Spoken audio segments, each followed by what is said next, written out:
जी अस्सलाम वालेकुम। Lecture 3 start करते हैं। अच्छा, पेज नंबर आ जाएं 20 पे।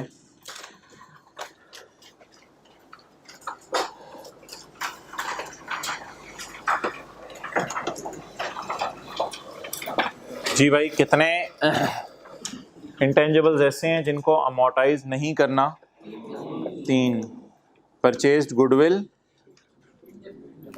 इंटेंजिबल जो वर्क इन प्रोग्रेस है जिस पे भी काम हो रहा है, और तीसरा ऐसा इंटेंजिबल जिसकी लाइफ मालूम नहीं है। अच्छा, ये एक बात याद रखिएगा, ये जो इनडेफिनेट है ना, ये इनफाइनेट नहीं है। इनफाइनेट होता है लाइफ कभी नहीं खत्म होनी।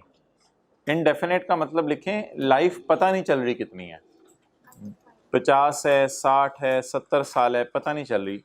इनडेफिनेट का मतलब लिखें इनफाइनेट नहीं है। इनफाइनेट तो होता है कि कभी नहीं खत्म होनी, ऐसी बात नहीं होगी, कभी ना कभी तो खत्म होगी, लेकिन पता नहीं चल रही कितनी लाइफ है।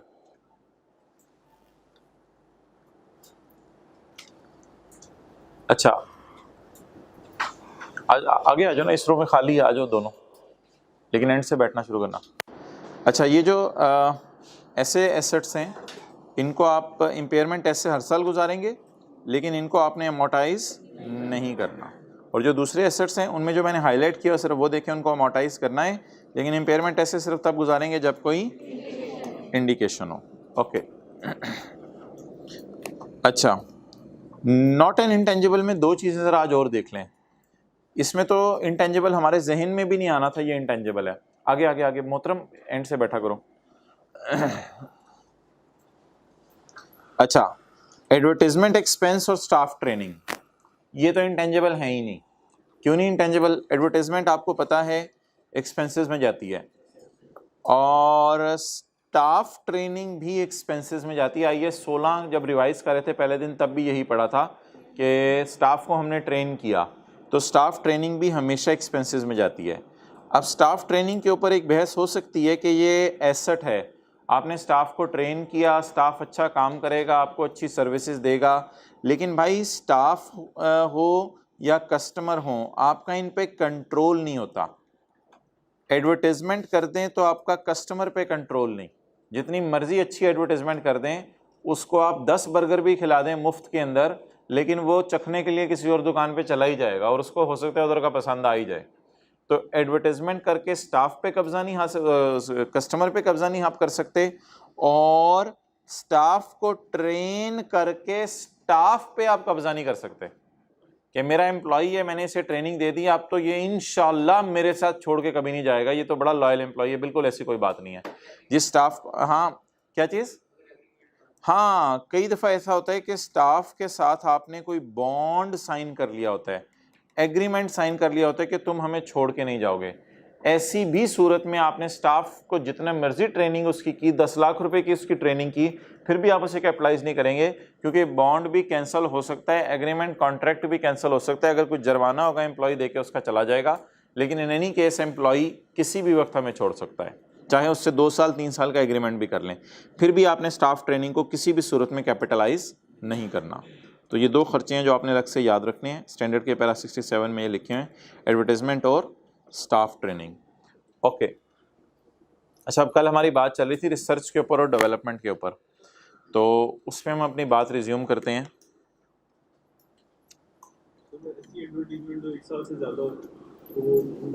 नहीं, आप उसको प्री पेमेंट टाइप बना दें, ऐसी एडवर्टीजमेंट जो 1 साल से ज़्यादा हो।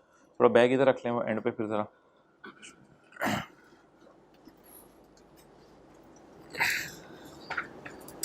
अच्छा जी, अब आप हजरात आ जाएं ज़रा जहाँ पे कल रिसर्च और डेवलपमेंट की डेफिनेशंस देखी थी,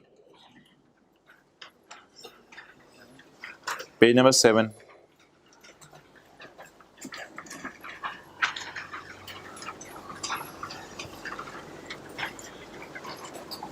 अच्छा, ICAP की वेबसाइट पे जाके जब आप अपना स्टूडेंट लॉगिन डालेंगे तो उसमें आगे पब्लिकेशंस के नाम से आ रहा होगा, एग्जैक्ट लफ्ज़ क्या लिखा हुआ है वहाँ?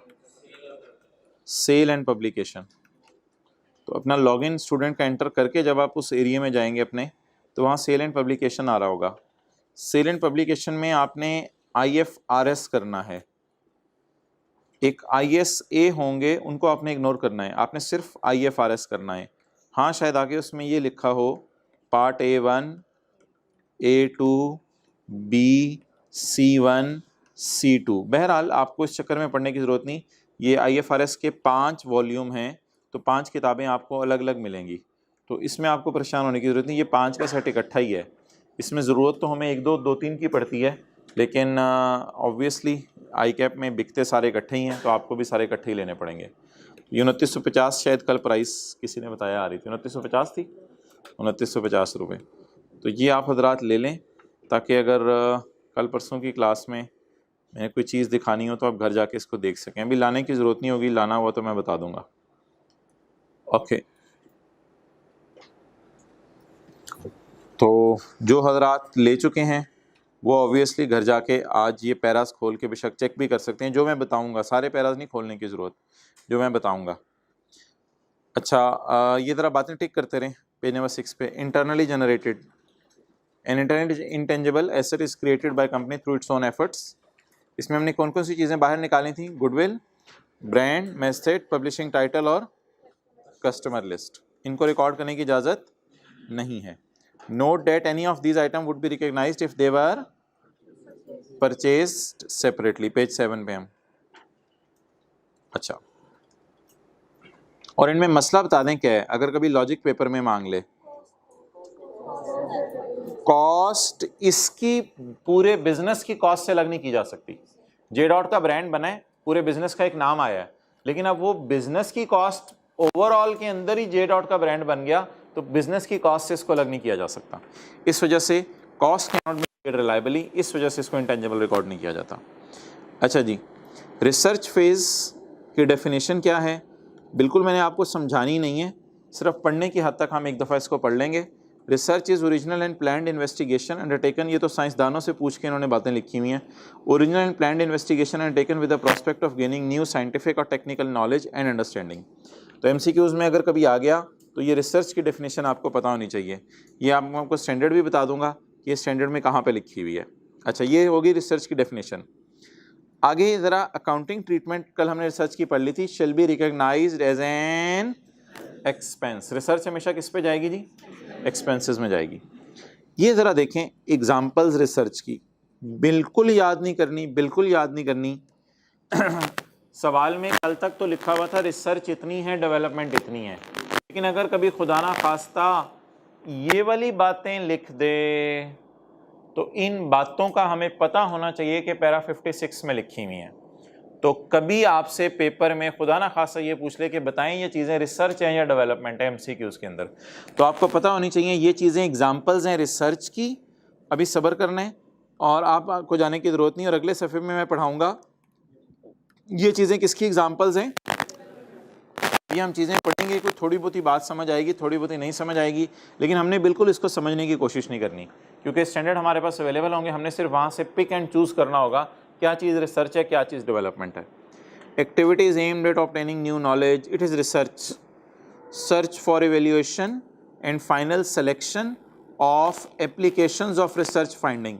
सिलेक्शन हो रही है अभी रिसर्च फाइंडिंग की, उसके बाद उसकी अभी एप्लीकेशन ऑफ रिसर्च फाइंडिंग की तरफ भी जा रहे हैं, एप्लीकेशन ऑफ रिसर्च फाइंडिंग, लेकिन अभी उससे कोई चीज़ बनना नहीं शुरू हो रही।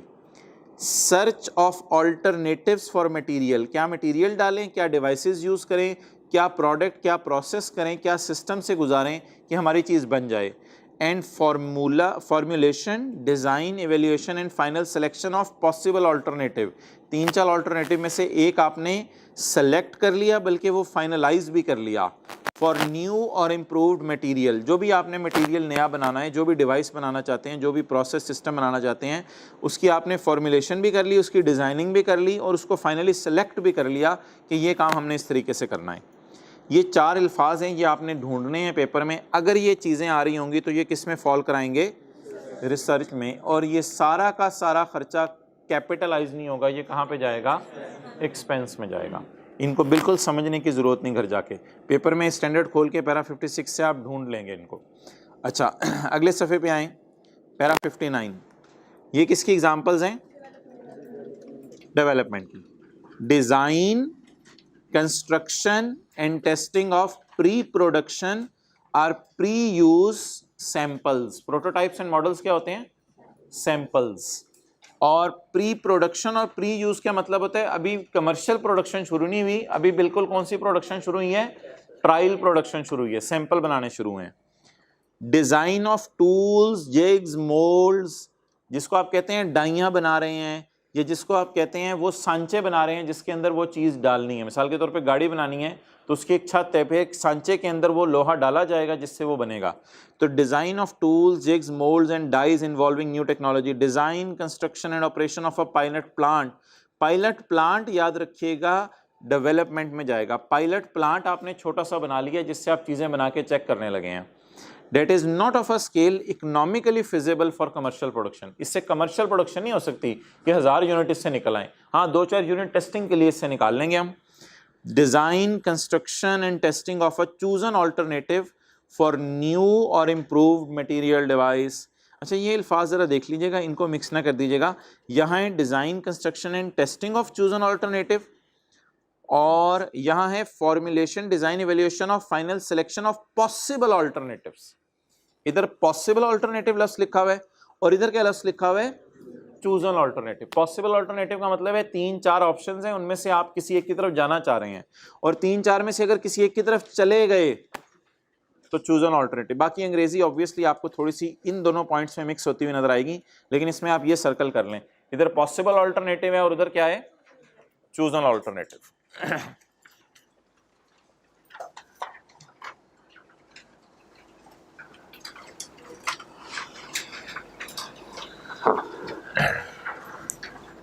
अब अगर खुदा ना खास्ता कोई लिस्ट आ जाए पेपर में कि जी हमने न्यू नॉलेज ऑब्टेन करने के लिए 10 लाख खर्चा किया है, अब आपको भूल जाएगा न्यू नॉलेज ऑब्टेन करना रिसर्च है या डेवलपमेंट। अब आप फॉरेन स्टैंडर्ड खोलेंगे, नजर मारेंगे न्यू नॉलेज ऑब्टेन करना रिसर्च में है या डेवलपमेंट में है। ऑब्टेनिंग न्यू नॉलेज का अगर 10 लाख खर्चा आ रहा होगा, आप उससे क्या कह देंगे? ये रिसर्च है और ये किस में जाएगी? एक्सपेंसेस में जाएगी। तो जैसे लिस्ट नहीं होती चीज़ों की, तो ये लिस्ट आपके सामने नज़र के होनी चाहिए, ना कि आपने ये लिस्ट जाके याद करनी है। बल्कि अगली बात मैंने इससे बड़ी कर दी है, आपने ये समझनी भी नहीं है, इसको समझने की भी ज़रूरत नहीं करनी। ओके, अच्छा जी, अब डेवलपमेंट हमने पढ़ा था, डेवलपमेंट की मिसालें पढ़ ली और रिसर्च की मिसालें पढ़ ली। अगला हमने पढ़ा था अच्छी वाली भी डेवलपमेंट होती है और बुरी वाली भी डेवलपमेंट होती है। लेकिन पहले डेवलपमेंट की डेफिनेशन जरा नजर मार लें, ऑब्वियसली ये भी समझनी नहीं है हमने। Development is the application of research finding और अदर नॉलेज टू प्लान और design, page 7, new substantially alternative material devices. Definition type है कोई चीज़, ये भी आपको बिल्कुल करने की ज़रूरत नहीं, लेकिन पता होनी चाहिए आपको एक डेफिनेशन है। पेपर में आ गया रिसर्च या डेवलपमेंट की डेफिनेशन अलग अलग करके बताएं तो स्टैंडर्ड खोल के आपको एमसीक्यूज में पता हो। Accounting treatment, N intangible asset arising from development shall be recognized। अच्छी वाली डेवलपमेंट को क्या करेंगे? If and only if entity can demonstrate, वो जो मेन बात मैंने आपसे कल की थी कि 6 क्राइटेरिया पूरे करने जरूरी हैं, तब डेवलपमेंट को डेवलपमेंट माना जाएगा, वरना डेवलपमेंट को डेवलपमेंट नहीं माना जाएगा। ये 6 क्राइटेरिया भी बिल्कुल आपने याद नहीं करने, कोई खास समझने की भी कोशिश नहीं करनी आपने। बहरहाल ऐसी नज़र एक मार लेते हैं, हल्की सी पढ़ लेते हैं फॉर्मेलिटी पूरी करने के लिए, लेकिन अटेंटिव रहिएगा। तो मलिक रियाज साहब, मैंने आपको बताया था, उन्होंने कुछ लोगों को लगाया हुआ, भाई आपने करेला कोला बनानी है। तो सबसे पहले साइंसदानों से हम पूछेंगे कि टेक्निकल फिजिबिलिटी है, आप इसको कंप्लीट कर सकते हैं? साइंसदान फ़र्ज़ करें जवाब दे देते हैं यस, हाँ भाई टेक्निकली फिजिबल है, ये चीज़ बन सकती है। अगला सवाल आप साइंसदानों से नहीं पूछेंगे, अगला सवाल आप मलिक रियाज से पूछेंगे, तुम्हारी नीयत है इस प्रोजेक्ट को कंप्लीट करने की? वो कहते हैं जी हाँ बिल्कुल मेरी नीयत है इस प्रोजेक्ट को कंप्लीट करने की। बाद में हो सकते हैं मैं खुद ही यूज़ कर लूँ, या हो सकते हैं मैं इसको बेच दूँ, वो मेरी मर्जी है, इससे चीज़ें बना के बेचूँ, वो मेरी मर्जी है। अच्छा तुम बताओ तुम्हारी एबिलिटी टू यूज़ है, तुम इस काबिल भी हो के यूज़ कर सकते हो? वो कहेगा हाँ बिल्कुल, मैंने मार्केट में पता किया, लोग इसको पीने के लिए तैयार हैं, इसको हम चीज़ को इस्तेमाल करेंगे, बेचेंगे, तुम परेशान ना हो। How the intangible will generate probable future benefit, साबित करो हमें फ्यूचर में कैसे बेनिफिट इससे लोगे। इसमें आप मार्केट बताएं, किस मार्केट में जाके बेचोगे, कौन से लोग हैं जो इस चीज़ को खरीदना पसंद करेंगे। मिसाल के तौर पे आप कहते हैं कि ये मैं लॉन्च कर रहा हूं ऐसे हेलमेट जिनमें एसी लगा हुआ है, अब बताओ कौन सी मार्केट है, कौन इतना अफोर्ड करेगा जहां पे जाके आप ये चीजें बेचना शुरू करोगे। कहते हैं हम कराची के अंदर सबसे पहले डिफेंस में जाएंगे और वहां जाके जिनके पास हैवी बाइक्स हैं उनको अप्रोच करेंगे और उनको कहेंगे भाई ये आप हेलमेट खरीदना पसंद करते हो, तो ये मार्केट है। और आप सर्वे भी करा सकते हैं मार्केट का यूट्यूब के ऊपर, लोगों के कमेंट्स नीचे ले लें, वहां से आपको आइडिया हो जाएगा। अगला सवाल ये पूछा जाएगा, फिर उस अगला सवाल आप मलिक रियाज से पूछेंगे कि भाई आपके पास इतना पैसा है कि आप इस प्रोजेक्ट को पूरा कर सकें, फाइनेंशियल रिसोर्सेज आपके पास मौजूद हैं। या साइंसदानों से पूछेंगे टेक्निकल रिसोर्सेज आपके पास मौजूद हैं कि आप इसे पूरा भी कर सकेंगे। और इन द एंड आखिरी सवाल घिसा पिटा जो होता है, क्या इसका खर्चा मैयर हो सकेगा, कितने खर्चे में ये काम होना है। साथ साथ अगर आप खर्चों का रिकॉर्ड रख सकेंगे, ये 6 सवालों के जवाब अगर यस आ जाते हैं, किधर है ऑल, अगर ये 6 सवालों के जवाब यस आ जाते हैं तो आप डेवलपमेंट को क्या कहेंगे। और अगर मलिक रियाज आपको कह दे यार साइंसदानों से मिलके आप पूछें, साइंसदान कहीं टेक्निकली फिजिबल भी है, पॉइंट सी ये चीज बाजार में बिकेगी भी, पॉइंट डी मार्केट इसके इंतजार में है, पॉइंट ई पैसा भी है, टेक्निकल रिसोर्सेज भी हैं, खर्चे भी मैयर हो सकते हैं। लेकिन मलिक रियाज आपके कान में कह दे ऐसे कुछ लोग वेले बैठे हुए थे, मुझे तंग कर रहे थे, मैंने इसे काम पे लगा दिया है, मेरी कोई इंटेंशन नहीं है इसको कंप्लीट करने की, 2-3 महीने इनको लगे रहने दो, तीसरे महीने के एंड पे मैंने इन्हें कहना है भाई तुम लोगों से कुछ नहीं हो रहा, चलो जाओ। तो हो सकता है ऐसे भी लोग पंगे लेते हैं, लोगों को तंग करने के लिए किसी काम पे लगा दिया ताकि जो है वो अपने मजे एंजॉय करें वो लोग, और ये थोड़े से पैसे देके बस उनसे जान छुड़ा लें। तो अगर ओनर इन द एंड कह देते हैं मेरी इंटेंशन ही नहीं है कंप्लीट करने की, तो फिर हम शुरू से ही डेवलपमेंट को कौन सी वाली डेवलपमेंट कहेंगे, बुरी वाली डेवलपमेंट कहेंगे। और अगर सब कुछ मौजूद है लेकिन इन द एंड हमें पता चला मार्केट ही इसको एक्सेप्ट नहीं कर रही और मार्केट में कोई इसको लेने को तैयार नहीं है, तो चाहे 5 क्राइटेरिया पूरा हो भी जाए, हम इसे क्या कहेंगे, बुरी वाली डेवलपमेंट। बिल्कुल ये चीजें याद नहीं करनी, बस ये 6 क्राइटेरिया हैं जो किस पैरे में दिए गए हैं, पैरा 57।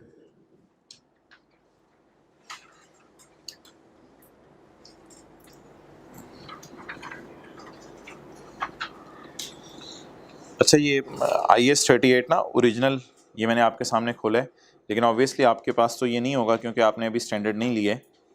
तो ये कुछ IS 38 ऐसे आपको अपनी किताब में मिलेगा जब आप स्टैंडर्ड खरीदेंगे।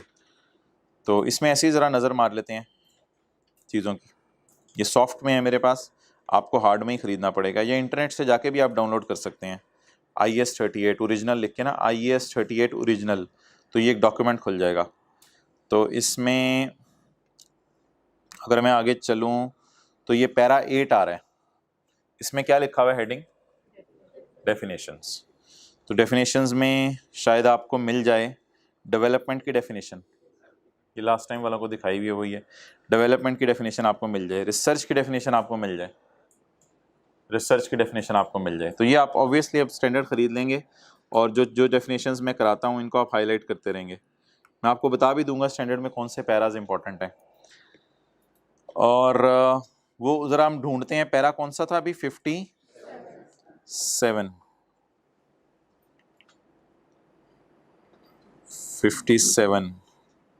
ये आप स्टैंडर्ड में आगे चलते रहेंगे। ये रिसर्च फेज को एक्सपेंस में डालना है, ये उसने लिखा हुआ है, तो जो पैरा 54 है हमारी बुक में। फिर रिसर्च की क्या है, एग्जाम्पल्स हैं। डेवलपमेंट फेज में पैरा 50, ये एग्जाम्पल्स नहीं है, ये क्या है, शराइत हैं। 6 शराइत पूरी होंगी, ABCDEF, तो इंटेंजिबल क्या होगा, रिकॉर्ड होगा।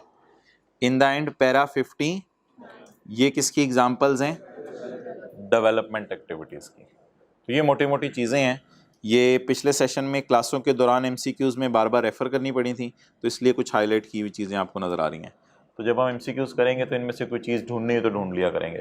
तो ये ओरिजिनल स्टैंडर्ड्स ऐसे ही आपके सामने खोले हैं ज़रा, ताकि आप फ़िक्रमंद हो जाएं और ख़रीद लें जाके। ओके, क्या क्या पढ़ा हमने, रिसर्च की डेफिनेशन, नंबर 2 डेवलपमेंट की डेफिनेशन, नंबर 3 रिसर्च की एग्जाम्पल्स, नंबर 4 डेवलपमेंट की एग्जाम्पल्स, नंबर 5 6 क्राइटेरिया डेवलपमेंट के लिए कौन से हैं। आखिरी चीज,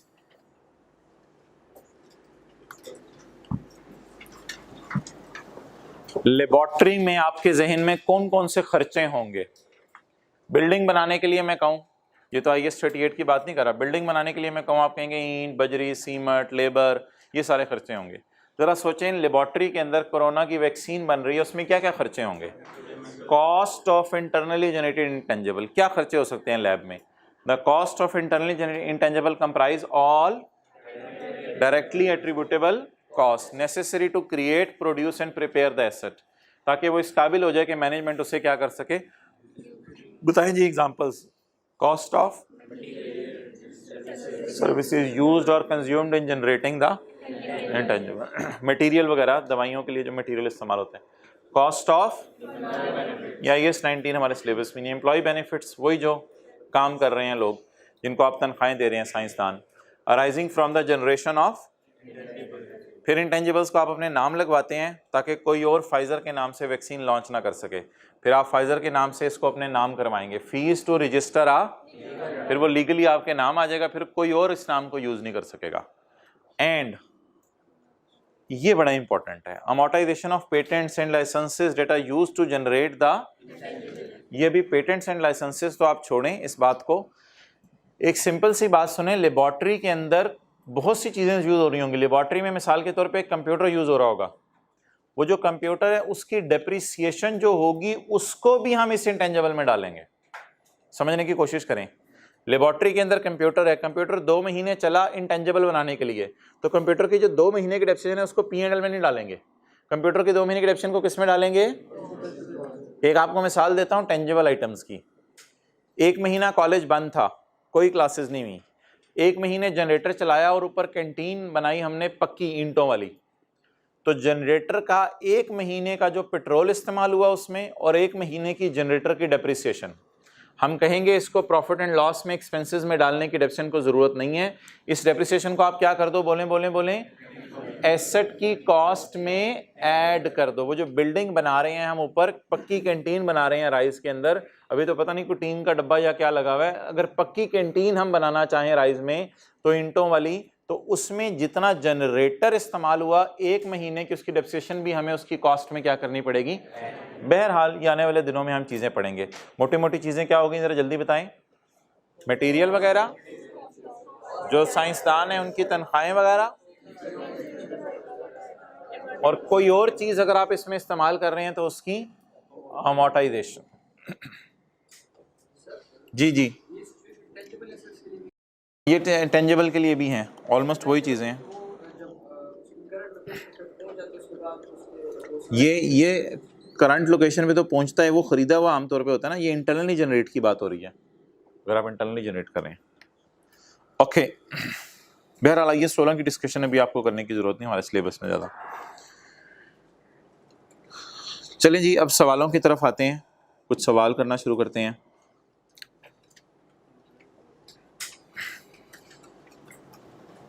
लेक्चर नोट्स निकाल लें, वो जो एंड पे दिए हुए हैं।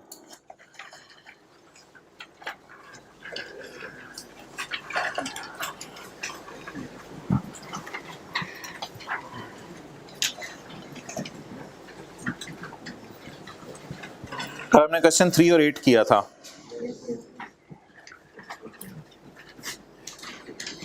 ये अब आपने सिर्फ स्क्रीन की तरफ देखना है।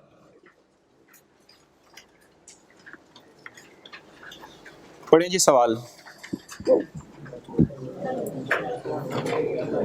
एक लाइसेंस है 200 रुपए का, तो ये क्या आपको क्या लग रहा है, परचेज लग रहा है या इंटरनली जनरेट लग रहा है? लाइसेंस तो इंटरनली जनरेट हो नहीं सकता, तो ये क्या होगा, परचेज। कल वाली बातें याद है?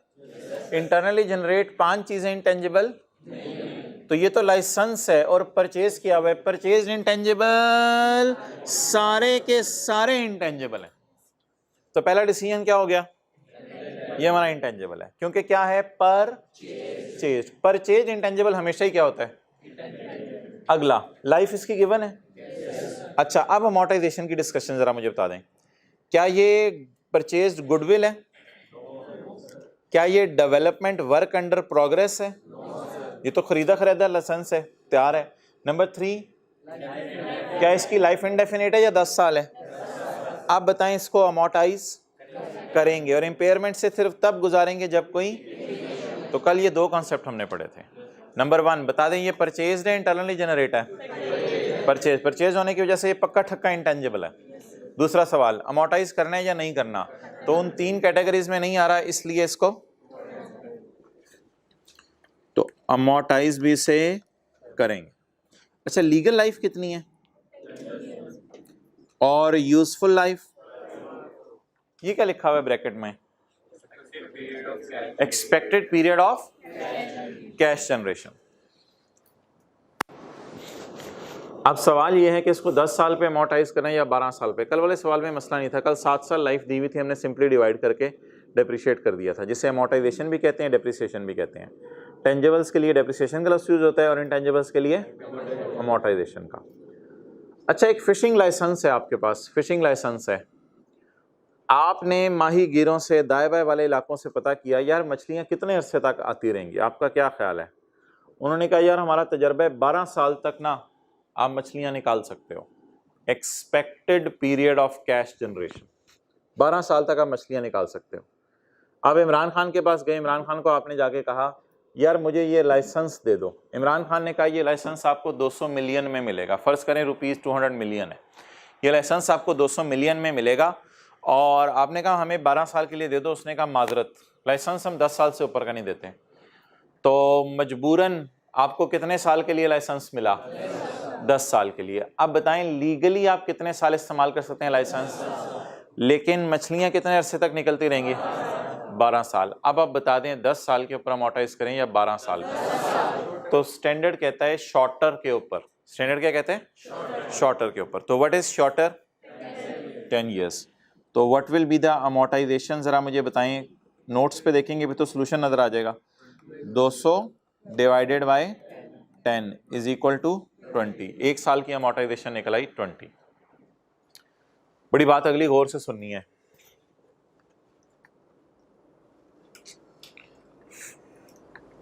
फर्ज करें इधर 8 साल होता, लॉजिक सोचें, लॉजिक शॉर्टर नहीं है, मैं कह रहा हूं लॉजिक सोचें। देखिए हुकूमत कहती है मैं लाइसेंस देती 10 साल का हूं, आप हुकूमत को कह रहे हैं नहीं नहीं यार ये 8 साल का फायदा आना है, 8 साल के बाद तो इधर कुछ मिलना ही नहीं, आप जितनी मर्जी कश्तियां डाल लें, आप टाइटैनिक ला के खड़ी कर दें, मछलियों ने नहीं आना, तो कोई मछली नहीं आनी इधर। तो हुकूमत कहती है माजरत भाई लाइसेंस 10 साल का मिलता है, ना इससे ज़्यादा का मिलता है ना कम का मिलता है, लाइसेंस लेना है लो, नहीं लेना ना लो। तो अब उस चीज़ से फ़ायदा कितने साल आना था, लेकिन मजबूरन आपने लाइसेंस कितने साल का बाय किया? 10 साल का। अब आसान रूल है, क्या करना है दोनों में से? शॉर्टर। तो शॉर्टर के ऊपर अमोर्टाइज करेंगे तो कितने साल पे करेंगे फिर? 8 साल के ऊपर। तो रूल बिल्कुल सही है, रूल अगर आपने याद करना है तो वो शॉर्टर वाला ही रूल है, लेकिन आई होप शायद लॉजिक भी समझ आ गई हो। ओके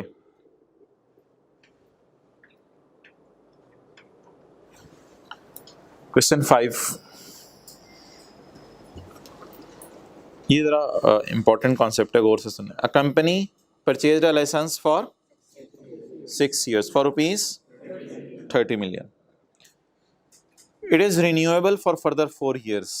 इसका मतलब बताएं।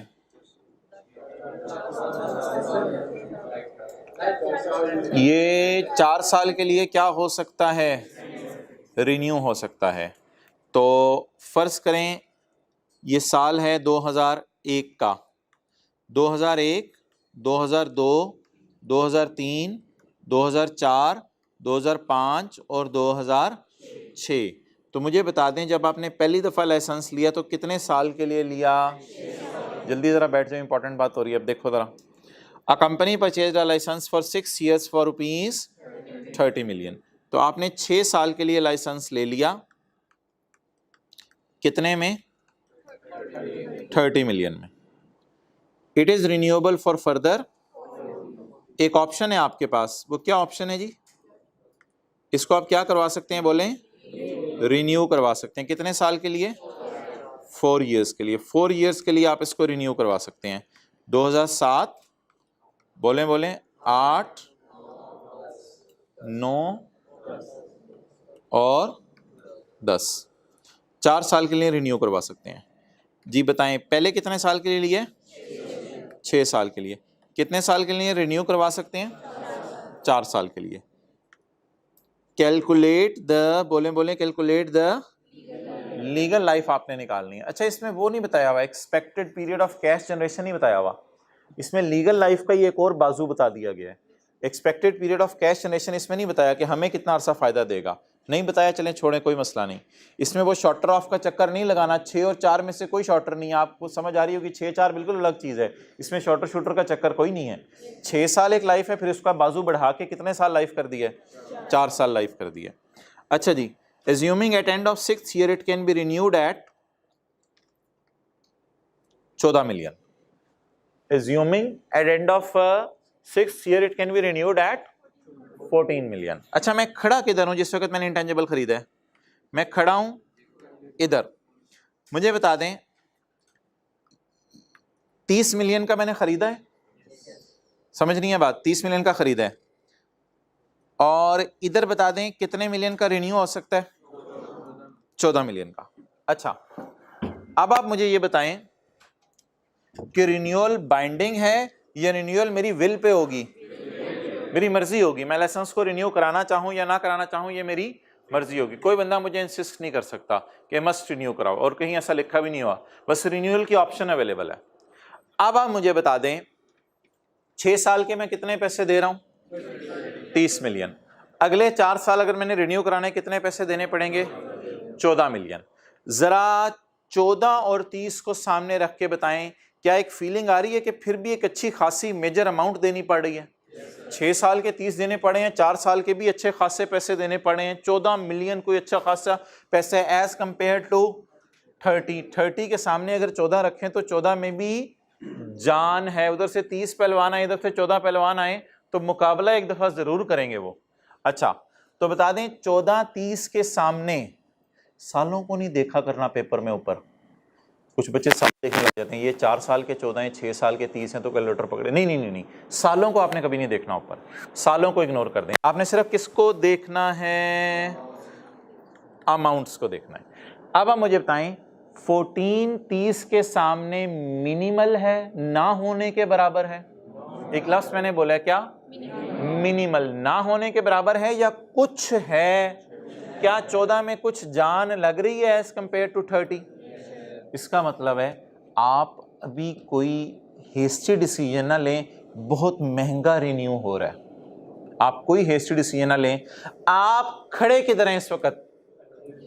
ईयर 1 पे। 6 साल इस्तेमाल करके देखें, आराम से 6 साल इस्तेमाल करें, उस वक्त देखी जाएगी, उस वक्त क्या देखी जाएगी कि रिन्यू करवाना या नहीं करवाना, वो उस वक्त देखी जाएगी। इंशाल्लाह टाइम आएगा तो देख लेंगे।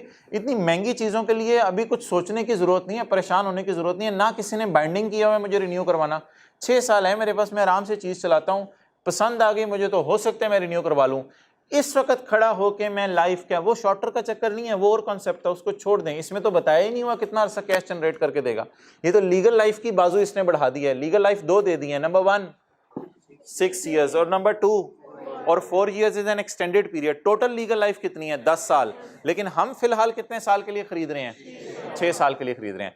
अब आप बता दें मैं ईयर 1 के स्टार्ट पे खड़ा हूं और मुझे पता है एक चीज महंगी मिलनी है, क्या करूं? ये एज्यूम कर लूं 10 साल में इसे चलाऊंगा, या फिलहाल ये एज्यूम करूं इसे 6 साल चलाऊंगा? महंगी मिलनी है काफी एक चीज, 6 साल। तो इसको कितने सालों पे बताएं करेंगे? ओके, तो अगर मैं ऑप्शन 1 की तरफ जाता हूं तो फिर मुझे बताएं मैंने फिलहाल खर्चा कितना किया है? 14 खर्चा नहीं हुआ, प्लीज 14 को ना पकड़ लीजिएगा। 14 खर्चा हुआ या होगा?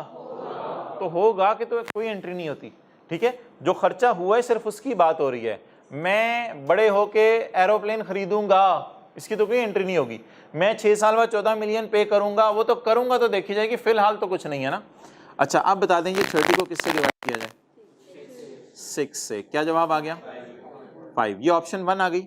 ऑप्शन 1 क्या थी? बोले महंगी रिन्यूअल थी। ऑप्शन 1 क्या थी? महंगी रिन्यूअल थी। 14 अच्छी खासी फिगर है किसके मुकाबले में? 30 की। यहां तक बात क्लियर होगी। अब मैं लाइफ कितने साल लूंगा जी इसमें? लीगल लाइफ कितने साल लूंगा? 6। ओके, आगे ये जरा देखिएगा छुपा हुआ जो ऑप्शन 2। ऑप्शन 2 क्या है जी? 1 मिलियन। अब जब मैं लाइसेंस लेने जाऊंगा 6 साल के लिए, तो 6 साल के लिए वो अगला बंदा मुझे कहेगा ये लाइसेंस आपको कितने का मिलेगा? 30 का।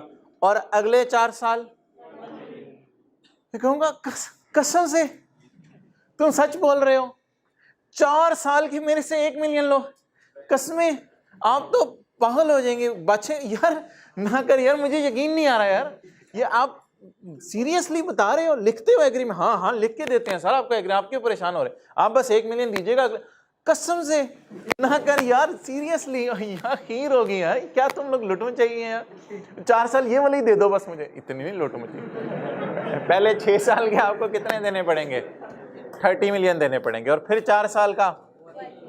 तो यहाँ पे खड़े होकर मुझे बताएं आपका माइंड नेचुरली किस तरफ जाएगा कि इंशाल्लाह मैं रिन्यूअल कराऊंगा, मैं रिन्यूअल कराऊंगा, और जब मैं रिन्यूअल कराऊंगा तो 1 मिलियन में करा लूंगा, सस्ती चीज मिल रही है, कोई दुनिया का बंदा नहीं छोड़ेगा। तो स्टैंडर्ड कहता है यहाँ पे नेचुरल बाय डिफॉल्ट एक चीज आपके जहन में आएगी कि आप रिन्यूअल करवाएंगे। जब आप रिन्यूअल करवाएंगे तो फिर आप अब लाइफ कितनी लें, 6 साल लें या 10 साल लें, लेकिन प्लीज 31 को अमोर्टाइज ना कर दीजिएगा, 31 को अमोर्टाइज ना कर दीजिएगा, आप सिर्फ 30 को अमोर्टाइज कीजिएगा 10 साल के ऊपर। फिलहाल आप समझ लें, क्योंकि 30 की वजह से ही ये 4 साल और मिल रहे हैं ना। जो बंदा 30 नहीं करेगा उसको ये बोले 4 साल और मिलेंगे, तो ऐसी सूरत में स्टैंडर्ड कहते हैं लाइफ कितने साल ले लें? 10 ईयर्स। लेकिन एक सवाल अब आपके जहनों में रह जाएगा, उसको इंशाल्लाह आने वाले दिनों में डिस्कस करेंगे। एकदम कॉन्सेप्ट्स की बम्बार्डमेंट नहीं करनी होती कि 2007 में जब 1 मिलियन ये पे करेगा उस वक्त सर क्या एंट्रीज होंगी, वो 2007 में जब कभी आएंगे देखेंगे, सवालों में इंशाल्लाह देख लेंगे इस 1 मिलियन की फिर क्या एंट्रीज होंगी। तो इस सवाल को फिलहाल जरा जहन में साइड पे रख दें। फिलहाल मैं इधर खड़े होकर आपसे डिसीजन पूछ रहा हूं, आपका क्या है, क्या समझना चाहिए? इंशाल्लाह 10 साल इसको इस्तेमाल करेंगे या 6 साल बाद फारिग कर देंगे? इंशाल्लाह 10 साल इस्तेमाल करेंगे। बड़ी सस्ती चीज मिल रही है। सस्ती का मतलब होता है इंग्लिश में मिनिमल, ना होने के बराबर पैसे हैं, एज कंपेयर टू, ये ना कहिएगा सर 1 मिलियन मेरे लिए तो नहीं, एज कंपेयर टू 30 मिलियन तो ना होने के बराबर है।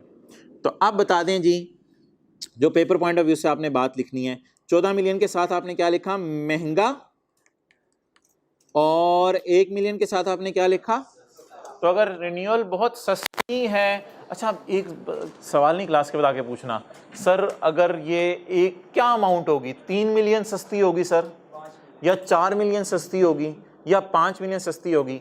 प्लीज इस चक्कर में नहीं पड़ना। आई कैप का अल्लाह भला करे, मैं आई कैप के पास पेपर आपको दिखाऊंगा, इतना हैवी डिफरेंस डालता है कि बंदे को फौरन पता चल जाता है सस्ता क्या है। काश स्टैंडर्ड कह देता 30 का 10% सस्ता है, लेकिन स्टैंडर्ड ने कोई परसेंटेज नहीं दी, स्टैंडर्ड ने ओपन छोड़ दिया, सस्ता आपके ऊपर छोड़ दिया। आई कैप इतने आसान सवाल बनाता है कि फौरन पता चल जाता है ये चीज सस्ती मिल रही है या महंगी मिल रही है। तो प्लीज ये ना कहिएगा, लॉजिकल बात क्या थी जिसमें आप बड़ा कंफर्टेबल फील करते कि 30 की मैं कोई परसेंटेज बता देता कि 30 का 10% ले लिया करो, तो वो आ गया 3 रुपए, तो 3 रुपए से कम है तो सस्ता है, 3 रुपए से ज्यादा है तो महंगा है। नहीं, इस चक्कर में स्टैंडर्ड गया ही नहीं। तो इसलिए आई कैप के सवालों में इंशाल्लाह हम देखेंगे, फौरन देख के पता चल जाया करेगा ये सस्ता मिल रहा है या महंगा मिल रहा है। और कंपेयर किसको करना है? लाइफ को कभी नहीं कंपेयर करना, कंपेयर इस वाली रिन्यूअल वाले को ओरिजिनल वाले से कंपेयर करना है। 6 साल में कितने का मिल रहा है और 4 साल के लिए कितने का मिल रहा है, इसका मतलब है बहुत सस्ता मिल रहा है। तो जब सस्ता मिल रहा है तो अब इसमें बताएं हमारा जवाब क्या बनेगा? ऑप्शन 2 में हमारा जवाब क्या बनेगा? 30 को आज से ही इंशाल्लाह कितने साल पे डेप्रिशिएट करें या अमोर्टाइज करें? 10 ईयर्स पे। तो अब हमारी अमोर्टाइजेशन कम हो जाएगी, क्योंकि अब ये स्प्रेड हो रही है कितने सालों पे? 10 सालों पे। और पिछले में स्प्रेड कितने सालों पे हो रही थी? 6 सालों। जी जी हाँ, इसी भाई बंद कर दें, फिर थोड़ी देर बाद चला दीजिएगा, या फिलहाल ऊपर करके देख लें, बनाना आप कर दें। ओके, ऑप्शन 1,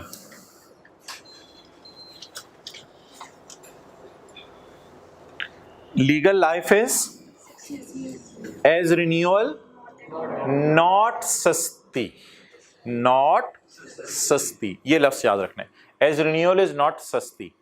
ऑप्शन 2, ऑप्शन होना चाहिए था लफ्ज, option 2, legal life is 10 years as renewal is सस्ती, रिन्यूअल सस्ती है।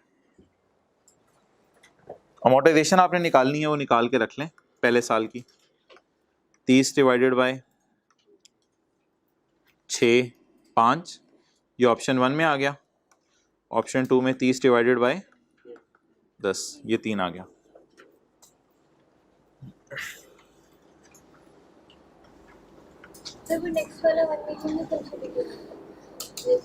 हाँ, वो नेक्स्ट वाला 1 मिलियन इंशाल्लाह मैं बताऊंगा कि 2007 में इसका क्या करना है, लेकिन ये कॉस्ट हो गई है या होगी, जब ये 1 मिलियन होगा तब मैं बता दूंगा। लेकिन फिलहाल ये 30 मिलियन की वजह से ही हमें 4 साल रिन्यूअल मिलनी है, इसलिए इस 30 को आप 10 साल पर डिप्रेशन।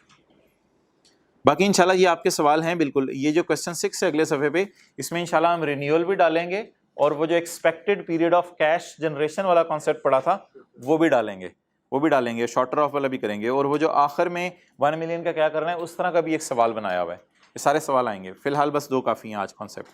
अच्छा जी, आप बता दीजिए क्या हमारा कंक्लूजन बना कि अगर रिन्यूअल सस्ती है तो रिन्यूअल पीरियड को लीगल लाइफ में डालें। बोलें, अगर रिन्यूअल सस्ती है तो रिन्यूअल पीरियड को लीगल लाइफ में डालें। तो लीगल लाइफ 10 साल हो गई। अगर रिन्यूअल तो रिन्यूअल पीरियड को लीगल लाइफ में ना डालें। लीगल लाइफ वही 6 साल ले लें आप। पास्ट पेपर का क्वेश्चन नंबर 7 निकाल लें। अब हम इस काबिल हो गए कि वो सवाल अब हम कर लें। पास्ट पेपर का question 7।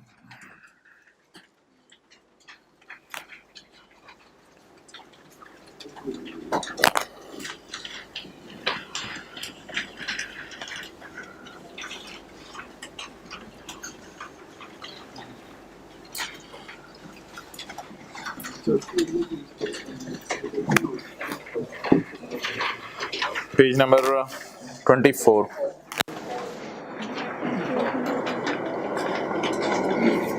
Following information pertains to International Associates Limited. Intangible assets as at 30 June 2015, page number 24। जिन्होंने ऑनलाइन क्लासेस ज्वाइन की हैं और उनको आगे 6, 7, 8, 10, 15 लेक्चर अपलोड हुए नजर आ रहे हैं, वो उनको जल्दी जल्दी कवर करें। Following information pertains to international associates limited, intangible assets as at 30 June 15 बार एज फॉलोज। जी बोलें, यहां से क्या पता चला? जो मुझे पता चला मैं बता देता हूँ। ब्रांड एक से ज्यादा है, सॉफ्टवेयर एक है, लाइसेंस एक है। ये तो ना करे ना, तो बचपन वाली बातें। सिंगुलर प्लूरल कहते थे आप उसे, तो सिंगुलर है, ये प्लूरल है। क्योंकि नीचे जाके सॉफ्टवेयर बिक रहा होगा, आप कहेंगे कौन सा वाला, मैं कहूँगा है ही एक। इस सवाल में ये मसला आता है, बच्चे कहते हैं सॉफ्टवेयर सर कौन सा वाला बिका 80 मिलियन में से? एक ही है, आप वही बिक गया, मैं क्या करूँ? ये भी देखना होता है ना पेपर में। ओए एस लग गया सी, इत्थे एस नहीं लग, नहीं मैनू की हो जाता है। अच्छा जी, यूजफुल लाइफ ब्रांड्स की और लाइसेंस की लाइफ इनडेफिनिट है, यानी पता नहीं चल रही। अच्छा मुझे ये बता दें, ब्रांड्स क्यों इंटेंजिबल्स में आ रहे हैं? ये क्या बात है, ब्रांड्स क्यों इंटेंजिबल्स में आ रहे हैं? ये ब्रांड्स कौन से वाले होंगे? परचेज वाले होंगे। तो लिख लें परचेज्ड ब्रांड्स होंगे ये, इसलिए कहाँ नजर आ रहे हैं? इंटेंजिबल, क्योंकि अगर खुद बनाए होते तो इंटेंजिबल में नजर ना आते। अच्छा, ये 30 जून 15 मुझे बताएं हमारे साल का पहला दिन है या आखिरी दिन है? रिक्वायरमेंट पढ़ के पता चलेगा, रिक्वायरमेंट पढ़ के पता चलेगा 30 जून 15 हमारे साल का आखिरी दिन है या पिछले साल का आखिरी दिन है। रिक्वायरमेंट क्या है? Prepare a note on intangible. आइए 16 वाला आप कोई नोट बनाते थे, land, building, plant and machinery वगैरह, उस टाइप का एक नोट मांग रहा है। Prepare a note on intangible assets for inclusion in IAL's for the year ended 30 June 2016 in accordance with खाला जी के स्टैंडर्ड। 2016 हमारा एंड है, तो ये 30 जून 2015 क्या ये हमारे साल के ब्रॉड डाउन्स हैं? बिल्कुल। या पिछले साल के कैरेट डाउन्स हैं? पिछले साल के जो कैरेट डाउन होंगे वो हमारे साल के क्या बनेंगे? Brought down. लेकिन मोहतरम ये तो इनकी कॉस्ट का कैरेट डाउन है पिछले साल का। पिछले साल के अकामुलेटेड अमोर्टाइजेशन या इंपेयरमेंट भी चार्ज हुई होगी, तो इसकी अकोमोलेटेड अमोर्टाइजेशन कितनी आ रही है या इम्पेयरमेंट होगी, और इसकी 48। इनकी इंडेफिनिट लाइफ है, इसलिए बोले ये अमोर्टाइज आज तक नहीं हुए, आज तक नहीं हुए। क्यों नहीं हुए अमोर्टाइज? ओके, इसको स्टार्ट कर। हाँ, इंपेयरमेंट टेस्ट से गुजारते होंगे, नहीं इंपेयर हुआ होगा, टेस्ट से गुजारते होंगे लेकिन इंपेयर नहीं हुआ होगा। मार्कर किधर है?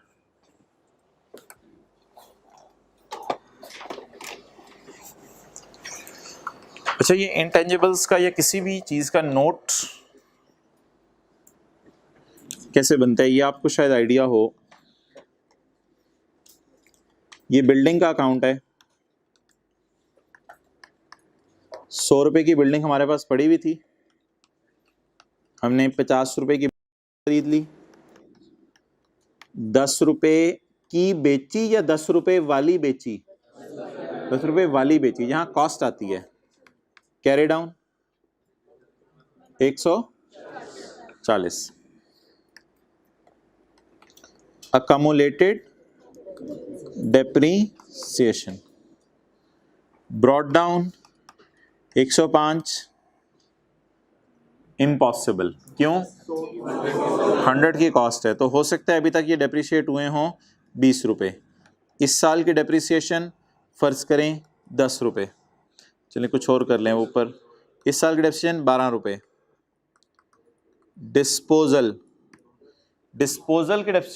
की कॉस्ट 10 है, तो डेप्रिसिएशन तो इससे कम होगी या बराबर होगी। तो डिस्पोजल की 6 रुपए कर लें, मेरी क्लास है, मेरी मर्जी। कैरी डाउन 20 में 12 माइनस 6 कितना आ गया? 26। ये IAS 16 का डेटा है आपके सामने। इसे नोट कैसे बनता था? नोट बनाने आता है आपको? आज आपने घर जाके बताने मैंने नोट बनाना सीखा है, अब्बू मैंने नोट बनाना सीखा है। अच्छा जी, तो अब आप मुझे बता दें, कॉस्ट की जगह अब आप बड़े हो गए ना, प्रोफेशनल लफ्ज यूज किया करें। Gross carrying amount, gross carrying amount इस तरह बोला। चलिए वापस आ जाए। और अकमुलेटेड डेप्रिसिएशन, चलें जी। ग्रॉस कैरिंग अमाउंट ओपनिंग बताएं जी। 100, एडिशन 50,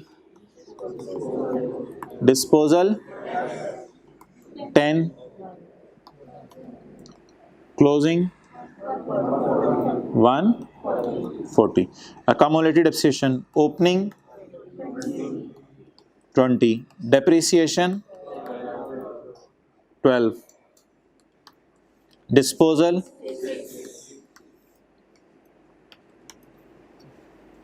पी का सैर करने को दिल चाह रहा है। accumulated amortization का कैरी डाउन मेरे पास पहुंचा है कितना? 26। अच्छा, इधर भी आपको पता है बीवी आती है जी, बताएं।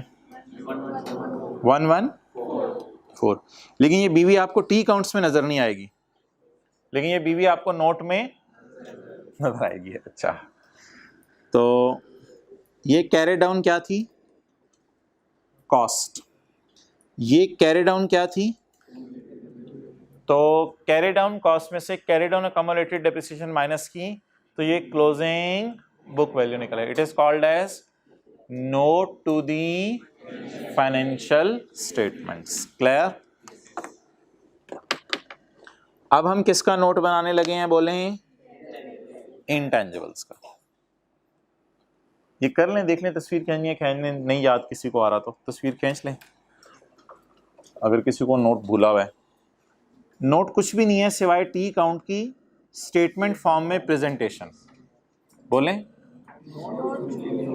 आपने घर में जाना है, घर में जाके ना जेब से नोट निकाल के नोट कुछ भी नहीं है, नोट कुछ भी नहीं है सिवाय स्टेटमेंट फॉर्म में प्रेजेंटेशन, टी काउंट की स्टेटमेंट फॉर्म में प्रेजेंटेशन। और जो नॉन अकाउंटेंट होता है उसको क्या समझ आएगा? नोट समझ आएगा। टी काउंट तो थोड़ा मुश्किल होगा समझाना। जो अकाउंटेंट नहीं है अकाउंटेंट को, डॉक्टर साहब भी होंगे शायद अंदाज़ा लगा लें कि साल के शुरू में इतनी चीज़ें पड़ी हुई थी, फिर नई खरीदी और फिर इतने वाली बिक गई, अब इतनी पड़ी रह गई, हल्का फुल्का कोई अंदाज़ा लगा सकते हैं। तो इसलिए नॉन अकाउंटेंट भी नोट समझ सकता है। तो नोट टी अकाउंट की किस फॉर्म में प्रेजेंटेशन है? स्टेटमेंट फॉर्म में।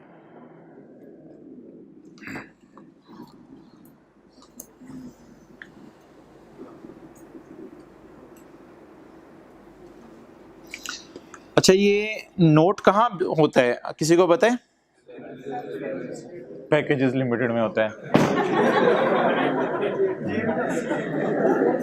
अच्छा, ये अगर आप जाके फाइनेंशियल स्टेटमेंट्स डाउनलोड कर लें गूगल पे लिख के, आज पैकेजेस लिमिटेड एनुअल रिपोर्ट 2019 या फाइनेंशियल स्टेटमेंट्स आप डाउनलोड कर लें, तो ये इसमें शुरू में तो कोई 30-40 सफ़े होंगे, आपको नहीं इसकी कुछ इससे बॉदरेशन, तस्वीरें देखेंगे घर जाके, हाथ धोगी। चलो आगे। अच्छा, तो ये पता नहीं क्या शुरू में इन्होंने किया हुआ है, हम अपने कोई काम की चीज़ ढूंढते हैं। ये कंपनी लॉ में कुछ लिखा हुआ था कि उर्दू में भी चीज़ें बतानी है। ओहो, ये क्या हो गया?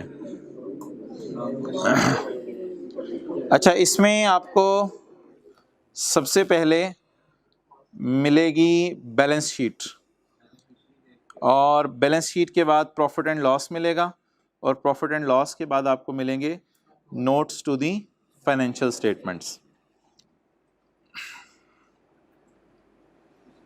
भाई पॉज करो ज़रा। अच्छा, ये इसमें फाइनेंशियल स्टेटमेंट्स में आपको सबसे पहले मिलेगी बैलेंस शीट।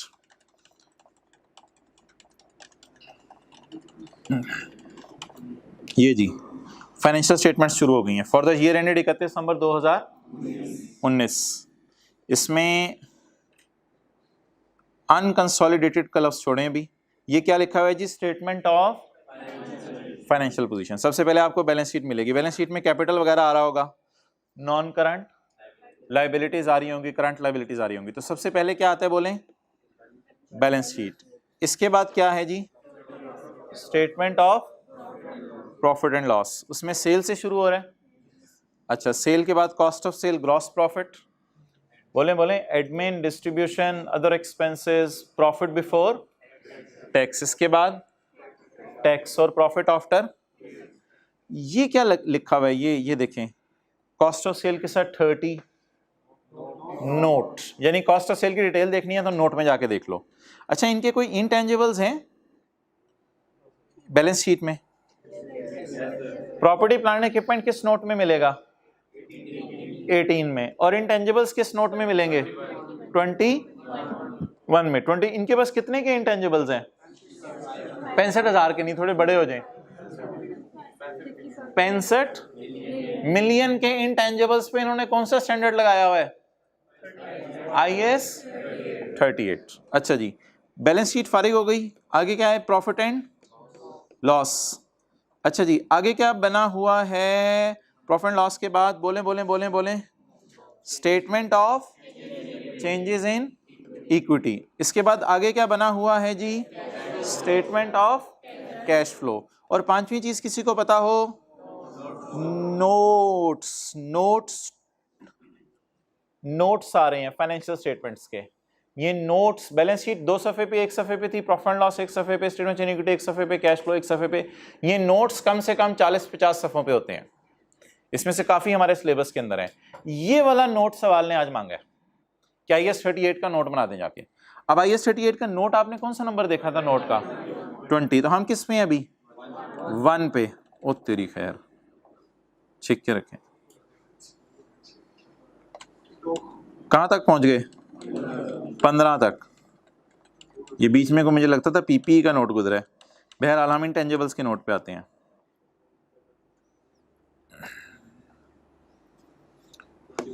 ट्वेंटी वन क्या आ गया जी? Intangibles. This represents computer website develop की हुई है, ये भी इंटेंजिबल। और कोई ERP सिस्टम है इनका, ठीक है जी।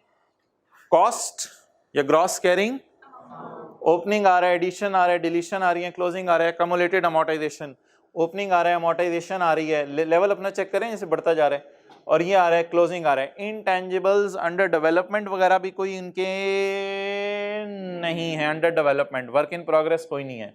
ये क्लोजिंग बुक वैल्यू आ गई और ये इन्होंने उसकी कोई अमोर्टाइजेशन वगैरह दी हुई है। तो इनटेंजिबल्स इनके इतने ज्यादा हैं कि इनको कॉलम बनाने पड़े, या असल में सॉफ्टवेयर वेबसाइट टाइप चीजों की एक ही नेचर होती है तो इन्होंने एक ही के अंदर शो कर दिया इसको। लेकिन असूली तौर पे अगर एक से ज्यादा इंटेंजिबल हो तो आपको बेहतर है अलग अलग शो करें। जैसे कि देखें आप, ये आपको नजर आ रहा होगा पीपीई का नोट। तो पीपीई का नोट आपने जो IAS 16 के अंदर सीखा हुआ है उसमें तो काफी ज्यादा चीजें आ रही हैं। ये थोड़ा सा उल्टा के इसने बनाया हुआ है, आप ऐसे बनाते थे, इसने ऐसे बनाया हुआ है, land, building, plant and machinery और ये सारी चीजें। तो अब आपको समझ आ गया इसने मांगा क्या है। बैलेंस शीट मांगी है, P&L मांगे, या कैश फ्लो मांगी है, या नोट मांगा है। तो नोट फाइनेंशियल स्टेटमेंट में सबसे एंड पे आते हैं, सबसे एंड पे आते हैं। और ये जो नोट का टोटल होता है, बोले बोले बोले, नोट का टोटल ये कहां जाता है, बैलेंस शीट के फेस पे जाता है। जरा देख लेते हैं, फिगर वही वाली है, नोट नंबर 21 जी। क्या फिगर आ रही है, यही वाली 65 मिलियन वाली आ रही है। तो ये फिगर ऊपर चली जाती है। लेकिन अगर किसी ने इसका ब्रेकअप देखना हो तो ये वहां पे अवेलेबल है। 274 मिलियन के हैं हमारे पास पड़े हुए, लेकिन ये अमोर्टाइज कितने हो चुके हैं, 209 मिलियन। इनकी बीवी कितनी रहेगी, ये सिर्फ 65 मिलियन। तो इस तरह का इसने नोट मांगे, वो हम बना लेते हैं। चलें जी, लेट्स स्टार्ट। तो हम कितने कॉलम बनाएं जी, 3। कौन कौन सा, ब्रांड, सॉफ्टवेयर और लाइसेंसेस। क्या ऑर्गेनाइजेशन का नाम, international associate limited. Note to the financial statements, पूरा आपने लिखना है पेपर में। फॉर ईयर एंडेड 30 जून 2016 जी। ये तो जगह हो जाएगी कॉस्ट अकोमोडेशन के लिए। इधर क्या लिखें, ब्रांड्स, सॉफ्टवेयर, लाइसेंस। एक कॉलम और छोड़ दें, शायद कोई चीज आ जाए। मैं नजर मार लेता हूँ, नहीं इससे और कोई चीज है नहीं, ठीक है। कॉलम और छोड़ने की जरूरत नहीं, बस रजिस्टर पे इसी के मुताबिक प्लानिंग कर लें। टोटल आ जाए तो वो बेहतर है, टोटल की जगह भी आपको छोड़नी चाहिए वैसे। ओके, स्टार्ट कहां से करना है बता दें जरा, स्टार्ट कहां से करना है। ग्रॉस कैरिंग अमाउंट, कॉस्ट भी कह सकते हैं इसे, ग्रॉस कैरिंग अमाउंट। और इधर बोलें बोलें, अकोमोलेटेड अमोर्टाइजेशन या इम्पेयरमेंट। इम्पेयरमेंट इस सवाल में वैसे है नहीं। अच्छा, क्वेश्चन में गिवन है लेकिन नीचे कहीं डेटे में उसने नहीं मांगी। ये आपने नोट करने के लिए वो बंदा रखा हुआ है या खुद ही नोट कर रहे हैं, बंदा रखा हुआ है। अच्छा चलें, ठीक है। ओपनिंग, ओपनिंग बता दें जी, पिछले साल के जो क्लोजिंग है 280 और 15, और अमोर्टाइजेशन 40 और 48। 280 और 15।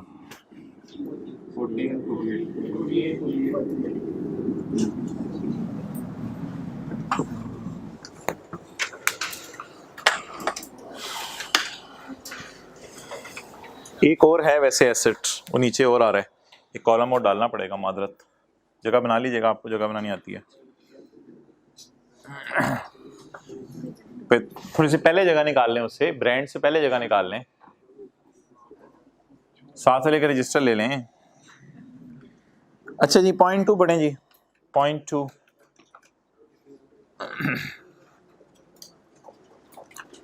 Details of expenditure incurred on a project. ये कोई प्रोजेक्ट है जिसपे हम खर्चा कर रहे हैं to improve IAL existing production process. Production process के नाम से कोई इंटेंजिबल हम इसका रिकॉर्ड कर देंगे, ना ये ब्रांड है ना सॉफ्टवेयर है ना लाइसेंस है। Details of expensive incurred on project to improve IAL existing production process are as under. यार ये मुझे बताएं, अगर कोई चीज़ में अरसा बताया गया हो कि इतने अरसे में खर्चा हुआ है, तो आपको क्या फीलिंग आ रही है? ये परचेज की है या खुद बनाया है? सोचें ज़रा, सोचें ज़रा। कोई बंदा अगर घर में शिफ्ट होता है तो क्या कहता है, यार मैंने 2015 में बनाना शुरू किया था, 18 में शिफ्ट हो रहा हूँ। तो यहाँ से हमें पीरियड बता रहा होता है, 15 में बनाना शुरू किया था, 18 में शिफ्ट हो रहा हूँ। तो यहाँ से हमें क्या फीलिंग आती है कि खरीदा है इसने खुद बनाया है। और अगर कोई बंदा आके कह दे, यार 1 जनवरी 20 को मैंने ये घर लिया था, तो फिर ये परचेज है या खुद बनाया है? मुझे बता दें, पीरियड दे रहा है या डेट ऑफ परचेज दे रहा है? आपको पीरियड से क्या फीलिंग आ रही है कि ये इंटरनली जनरेट हुआ है इस अरसे में, या मैंने बस खरीदा है बाजार जाके पैसे देके? इंटरनली जनरेट हुआ है। Details of expenses incurred on a project नहीं लिखा हुआ था ऊपर, इंटरनली जनरेट कर रहा हूं मैं। ये जो पीरियड का लफ्ज है यहां से अंदाजा हुआ करेगा, ये cost over the period spread है। तो स्प्रेड किस चीज की कॉस्ट होती है? जो बनाई जाती है या जो खरीदी जाती है? जो बनाई जाती है। तो ये बड़ा सिंपल सी बात थी, इसे आपको देख के समझ आ जानी थी। Detail of expenses incurred on a project to improve production process are as follows. Period rupees in million up to June 15, ये पिछले साल तक है, ये देख लेना। पिछले साल तक कितना खर्चा हो चुका था प्रोजेक्ट पे? 20 मिलियन। इस साल कब से कब तक खर्चा हुआ? जुलाई, अगस्त, सितंबर, अक्टूबर, नवंबर, दिसंबर, जनवरी, फरवरी, मार्च। अब अगले 3 महीने रहते हैं, अप्रैल, मई, जून। लेकिन हमने लेबोरेटरी कब ताला लगा दिया, साइंसदानों को रवाना कर दिया होगा? मार्च में हमने साइंसदानों को ताला लगा के रवाना कर दिया होगा कि भाई लेबोरेटरी बंद होगी है, अब आप जाएं। और जिन्होंने टेक्स्ट पढ़ा हुआ है उनको तो पता है कि ये क्योंकि 30 जून चल रहा है ना साल, तो जुलाई फिर ये साल का पहला दिन है, तो जुलाई साल का पहला दिन है और मार्च 9वां महीना है। अप्रैल मई जून के बाद साल पूरा खत्म हो जाना है हमारा। तो नीचे से क्योंकि रिक्वायरमेंट हम पढ़े हुए 30 जून 16 है, 31 दिसंबर 16 नहीं है, 30 जून 16 है। तो हमारे साल में मुझे बता दें कितने महीने साइंसदानों को हमने तनख्वाह दी? तो किस दिन डेवलपमेंट कंप्लीट हो गई? कब शुरू हुई थी? शायद पिछले साल। ना ना ना ना ना, जुलाई में शुरू नहीं हुई थी, शायद पिछले साल में। इसलिए कह रहा हूं कि पता नहीं कितने सालों से चल रही है। अप टू जून 15 का खर्चा है, पिछले सारे सालों का अगर कोई भी खर्चा हुआ सारा मिला मिलू के उसने दे दिया। तो पिछले साल तक कितना खर्चा हो चुका था? 20 का। इस साल 9 महीने में कितना खर्चा हुआ? 45 का। अब इसमें से हमने अच्छा और बुरा अलग करना है बस। इसमें से कुछ को खर्चे में डाल देंगे और कुछ को कैपिटलाइज कर देंगे। मुझे बताएं, जो खर्चे में डालेंगे वो नोट में लेके जाएंगे या जो कैपिटलाइज करेंगे वो नोट में लेके जाएंगे? अभी वो जो आपको 65 मिलियन नजर आ रहा था वो बैलेंस शीट में नजर आ रहा था, तो जो बैलेंस शीट में चीज नजर आती है वो कैपिटलाइज वाली नजर आती है ना। तो कैपिटलाइज वाला इसमें से अलग करना है या एक्सपेंस वाला? अब हम क्या करें, जनरल एंट्रीज करने बैठ जाएं, रिसर्च और डेवलपमेंट को अलग अलग करने बैठ जाएं, या सिर्फ इस पूरे डाटा में से कैपिटलाइज वाली अमाउंट उठा के वहां लिख दें? बाकी हमें चक्कर में पड़ने की जरूरत नहीं है। इस 20 और 45 में से कैपिटलाइज वाली अमाउंट ढूंढ लें। 1 मिनट दे रहा हूं आपको।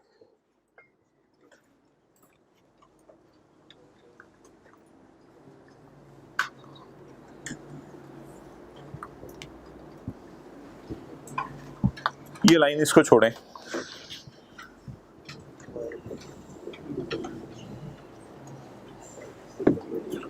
कैलकुलेटर पकड़ें, do not take more than 30 seconds और कैपिटलाइज वाली अमाउंट मुझे बता दें।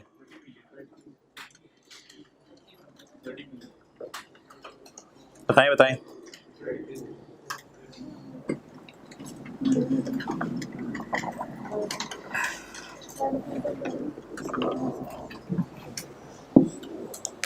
जी, एक्सपेंसेस और income evenly during the above period. Expenses evenly हो रहे हैं।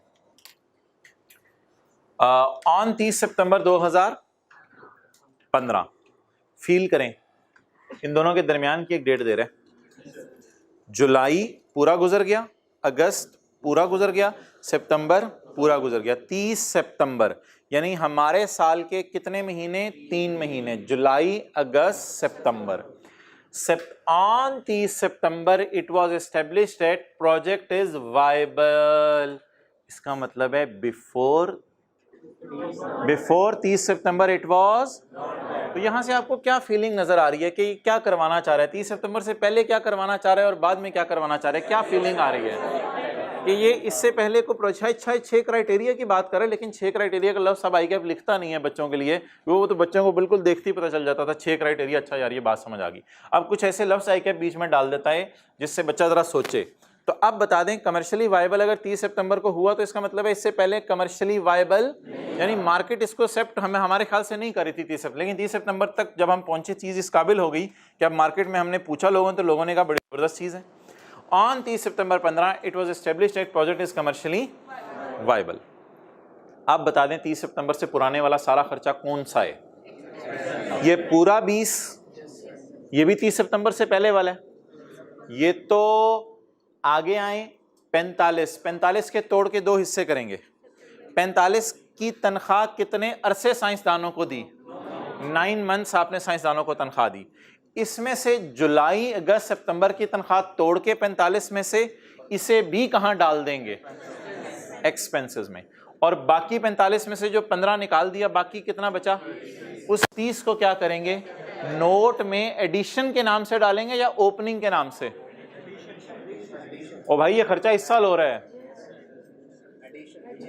इस प्रोजेक्ट की ओपनिंग बुक वैल्यू क्यों 0 है, 20 क्यों नहीं है ओपनिंग बुक वैल्यू, ये तो पिछले साल भी वायबल नहीं था, तो पिछले साल भी ये खर्चा ही रिकॉर्ड हुआ होगा। तो इसमें से 45 में से पहला वाला 15 भी गया, कितना बचा 30। The new process became operational from 1 अप्रैल, ये डेट तो यही वाली है, मार्च 16 का एंड होगा ना, ये 31 मार्च 16 होगा, तो ये 31 मार्च 16 है। और project became operational from, became operational का मतलब कल मैंने आपको एक बताया था कि R&D डिपार्टमेंट प्रोडक्शन डिपार्टमेंट को ये चीज हैंड ओवर कर देते हैं। अब प्रोडक्शन मैनेजर के लिए ये चीज क्या हो गई है, ऑपरेशनल हो गई। ऑपरेशनल से क्या मतलब आपको समझ आ रहा है, अब इस प्रोसेस से हमने प्रोडक्शन प्रोसेस से प्रोडक्शन शुरू कर दी होगी। अब इस इंटेंजिबल से जो फायदा हमें हासिल होना तो वो फायदा हासिल होना शुरू हो गया है। अच्छा जी, अब आप मुझे कुछ बता दें बातें इसके बारे में कि वो जो हमने कल बातें लिखी थी, डेवलपमेंट स्टार्ट कब हुई, प्रोबेबली लास्ट ईयर, या उससे पहले कभी स्टार्ट हो गई होगी, उससे मुझे कंसर्न नहीं है क्योंकि सारी बुरी वाली है। Probably last year development start हो गई। अच्छा, क्राइटेरिया कब मीट हुआ, क्राइटेरिया कब मीट हुआ, 30 सितंबर 2015 को क्राइटेरिया पूरा हो गया। और मुझे बता दें डेवलपमेंट कंप्लीट कब हो गई, बोलें बोलें बोलें, 31 मार्च को प्रोजेक्ट ऑपरेशनल हो गया। ये लाइन भी लिखी हुई थी, यहां से भी पता चल रहा है कि 1 अप्रैल को प्रोजेक्ट ऑपरेशनल हो गया। एक और इंडिकेशन भी है, 31 मार्च को हमने R&D डिपार्टमेंट बंद कर दिया। तो अब आप मुझे बता दें डेवलपमेंट मुकम्मल कब हो गई, 31 मार्च 16 को। तो अब अगर मैं आपके सामने वो कल वाली टाइमलाइन बनाऊं तो हमारा साल कब शुरू होगा, 1 जुलाई 15 को, ख़त्म कब होगा 30 जून 16 को। तो जुलाई अगस्त सितंबर अक्टूबर नवंबर दिसंबर जनवरी फरवरी मार्च अप्रैल मई जून, ये 12 महीने हो गए। और ये कौन सा साल है बोलें, 30 जून 15 वाला साल। तो ये 2015 वाला साल है, 30 जून 15 वाला, और ये 2000 जी। पिछले साल कितना खर्चा हुआ, पिछले साल कितना खर्चा हुआ पता नहीं कब से हो रहा है, मैंने ऐसी स्टार्टिंग पॉइंट ले लिया, ये 30 जून 15 आ गया। और इस साल सितंबर तक क्या चलती रही, बोलें बोलें, बुरी वाली डेवलपमेंट। और फिर 30 सितंबर 15 से ऑनवर्ड्स अक्टूबर नवंबर दिसंबर जनवरी फरवरी मार्च, मार्च तक क्या चलती रही, और प्रोडक्शन डिपार्टमेंट को हमने हैंड ओवर कर दिया क्योंकि प्रोजेक्ट ऑपरेशनल हो गया था। 3 महीने क्या करेंगे? अमोर्टाइज करेंगे। 3 महीने अमोर्टाइज करेंगे। तो बता दें इस सारे खर्चे को कहाँ डालेंगे? 30 सितंबर 15 तक के खर्चे को एक्सपेंस में, इस 6 महीने के खर्चे को कैपिटलाइज करेंगे और इसके बाद एसेट को क्या करेंगे? अमोर्टाइज। कब तक वर्क इन प्रोग्रेस कहते रहेंगे? 31 मार्च 16 तक वर्क इन प्रोग्रेस कहते रहेंगे और 31 मार्च 16 को ये इंटेंजिबल मुकम्मल हो जाएगा। क्लियर? तो ये थोड़ा सा डेटे को हमने एनालाइज किया था, मेरा नहीं ख्याल ये नोट करने की जरूरत है, इस बात समझानी मकसूद थी। और अगर खींच तान के आपने वो वाली एक और चीज़ करनी है तो वो भी बेशक देख लें। पिछले साल 20 का खर्चा हुआ है और इस साल 45 का खर्चा हुआ है, लेकिन ये 9 महीने हुए, ये 12 महीने नहीं हुआ। फ्रॉम जुलाई टू, अब इस 45 को अगर तोड़ना है तो डिवाइडेड बाय 12 करेंगे या 45 को डिवाइडेड बाय 9 करेंगे? ये कॉन्सेप्ट कल दिया था आपको। 45 डिवाइडेड बाय 9 ज़रब 3, इसको क्या करना है? एक्सपेंस में डालना है, रेड सिग्नल। और 45 डिवाइड बाय 9 ज़रब 6, इससे क्या करना है? कैपिटलाइज करना है।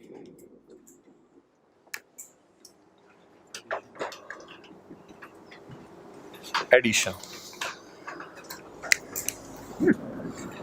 अब इसमें ना आई के पैसे ही कोई खास ज्यादा रेफरेंसेस नहीं दे रहा, बस वर्किंग्स के नंबर दे देता है, ए कर दें 2 कर दें, जो भी। वर्किंग 1 बस आप सिंपल 45 को पकड़ें। 45 कौन सा है?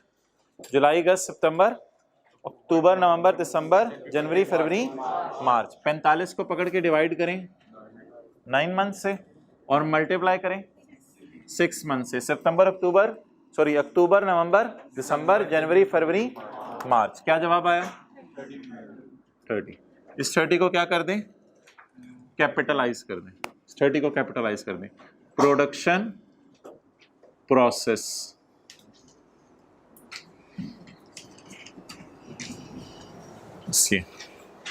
यहाँ छोटा सा वर्किंग का रेफरेंस आपने देना है, वर्किंग 1 का रेफरेंस दे दें। जनरल एंट्रीज नहीं करनी हमने। बाकी खर्चा क्यों नहीं डाला इधर? क्योंकि अभी हम देख के आए इंटेंजिबल्स में तो एसेट जाते हैं बैलेंस शीट के फेस पे, तो हमने सिर्फ एसेट डाला इधर।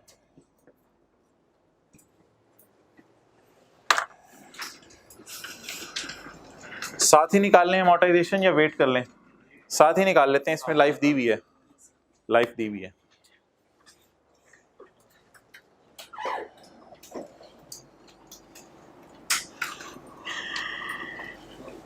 ओके चलें जी। अच्छा, ये जो मैंने लाइन काटी थी ना, अब इससे पहले एक और लाइन असल में पढ़ानी है, वो आप एंड पे पढ़ लें। IL uses cost model to value intangibles, यानी फेयर वैल्यू मॉडल नहीं यूज हो रहा, वो रिवैल्यूएशन मॉडल यूज नहीं हो रहा। And amortise them on straight line basis. अब ये लाइन पढ़ लें और ये अंदाजा लगाया गया है कि ये जनरेट करेगा कॉस्ट सेविंग 10 मिलियन की per annum for a period of 10 years. 10 साल तक हमें कितने पैसे बचा के देता रहेगा? 10 मिलियन। हमने क्या पढ़ा था कि इनटेंजिबल या एसेट क्या होता है? या तो फ्यूचर में इकोनॉमिक बेनिफिट सेल बढ़ाने की सूरत में देता है या कॉस्ट सेव करने की सूरत। ये अगले 10 साल तक हर साल 10 मिलियन कॉस्ट सेव करता रहेगा के लिए मैं ये 10 मिलियन उसने ऐसे परेशान करने के लिए डाला था, क्योंकि हमने कोई अमाउंट्स इस 10 मिलियन को कुछ नहीं करना। क्या ये प्रोजेक्ट का खर्चा है या हर साल 10 मिलियन बचा के देगा? मैं कह दूं ये हर साल इंशाल्लाह 20 मिलियन की सेल करेगा, तो इसका फिर अमोर्टाइजेशन या कॉस्ट से कोई ताल्लुक नहीं है, ये तो बस फ्यूचर की सेविंग हमें बता रहा है। तो फ्यूचर की सेविंग को इग्नोर करें, बस फ्यूचर की सेविंग का क्या करना है आप मुझे बताएं। मैं अमोर्टाइजेशन पर्पस के लिए किसको यूज करूं? 10 मिलियन को यूज करूं? यस, 10 ईयर्स को, सॉरी 10 ईयर्स को यूज करूंगा। तो कितने साल में फायदा देगा? 10 साल फायदा देगा। अमोर्टाइजेशन निकाल दें, कब से कब तक की निकालनी है ये जरा बता दें। 1 अप्रैल से लेके पता नहीं किस साल के 1 अप्रैल तक ये फायदा देगा। 10 साल फिर पूरे होंगे, यहां से गिनना शुरू, ये 10 साल इस तरह बनेंगे। उस 10 साल में से हमने सिर्फ कितने साल अमोर्टाइज करने? 3 महीने। जी बताएं, अमोर्टाइजेशन क्या निकली? कॉस्ट पकड़ें कितनी?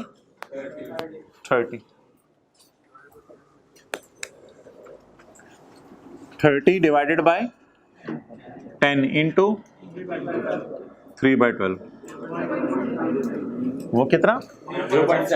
0.75। जरा सोल्यूशन में जाके कोई बंदा देख ले उधर 1 लिखा हुआ है या 0.75 लिखा हुआ है। ऐसा ना हो मैं सोल्यूशन में कुछ और लिखा हो, इधर कुछ और लिखा हो।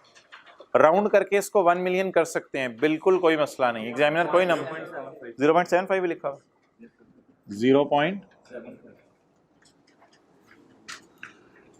अमोर्टाइजेशन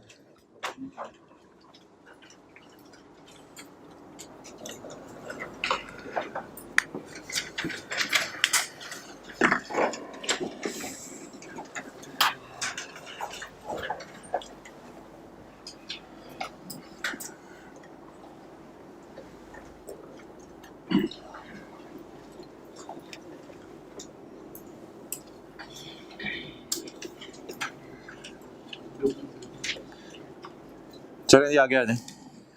0.3। अच्छा दोनों की एंट्रीज क्या हुई हैं भैया? एंट्रीज तो बता दें। एंट्री क्या होगी इस 30 की? 30 की इंटेंजिबल डेबिट कैश क्रेडिट, और इसकी amortisation debit अकमुलेटेड amortisation credit.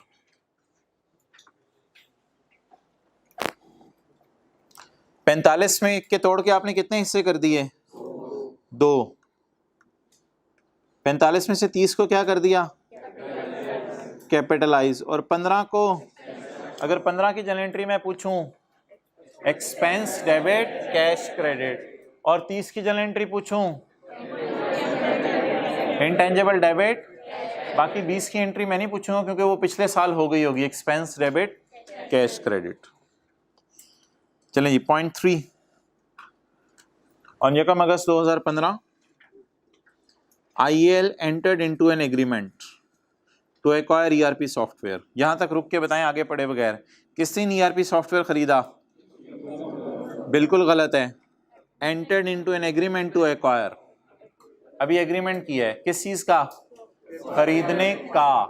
entered into an agreement to acquire, मुआहिदा कर लिए कि मैं खरीदूंगा, which would replace its existing software, which would replace its existing software। कहीं सवाल में गिवन है ऑलरेडी, तो ये वाला सॉफ्टवेयर क्या हो जाएगा? एक्सचेंज ऑफ एसेट की एंट्री नहीं करनी, पुराना जा रहा है नया आ रहा है। रिप्लेस का मतलब होता है वो नया आप अलग बंदे से खरीद रहे हैं, पुराना पता नहीं किससे आपने वो बस फारिग कर देंगे, तो रिप्लेस होगा। रिप्लेस मीन्स कि वो पुराना चला जाएगा, अब नया सिस्टम में इंस्टॉल करना पड़ेगा, पुराना अनइंस्टॉल हो जाएगा, नया इंस्टॉल हो जाएगा। On Yakam August 15, IEL entered into an agreement to acquire ERP software which would replace its. The new software became operational on. अच्छा ये इंटरनली जनरेट करना है, एक्वायर करना है?